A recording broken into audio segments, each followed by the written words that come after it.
আরেক ভাই প্রশ্ন করেছেন, ক্যাশ টাকা বলতে ডিপিএস আছে, বাট আমার কাছে কোনো টাকা নেই, আমার কি জাকাত দিতে হবে? বলবেন প্লিজ। জি দিনী ভাই, আপনার টাকা ওইটা ডিপোজিট থাকুক, ওইটা যেখানেই থাকুক না কেন, যদি আপনার, আমি একবারই বলছি, যদি নিসাব পরিমাণ টাকা আপনার কাছে থাকে তাহলে আপনি ওই টাকাটার জাকাত আদায় করতে হবে। যদি 1 বছর অতিক্রম হয়ে যায়, ওইটা ব্যাংকে থাকুক আর যেখানেই থাকুক না কেন, আপনার কাছে টাকা আছে মানে আপনার টাকা, এটা যেখানেই থাকুক সেটার জাকাত আপনি দিতে হবে।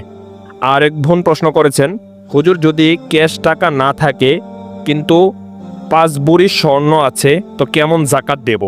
যে সম্মানিত দিনী বোন, আপনি যদি রূপের হারে জাকাত দিতে যান, 5 ভরি স্বর্ণের বাজার মার্কেট আপনি যাচ করতে হবে যে 5 ভরি স্বর্ণের দাম কত, তারপরে আপনি ওই টাকার উপরে 2.5% হারে আপনি জাকাত দিয়ে দিবেন।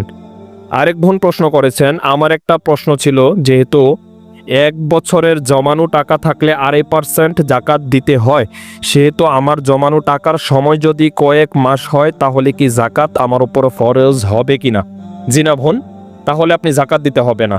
আপনি জাকাত দেওয়ার ক্ষেত্রে খেয়াল রাখতে হবে যে আপনার টাকা, আপনার স্বর্ণ, আপনার রূপা যাই আছে না আছে, সেগুলো 1 বছর অতিক্রম হয়েছে কিনা।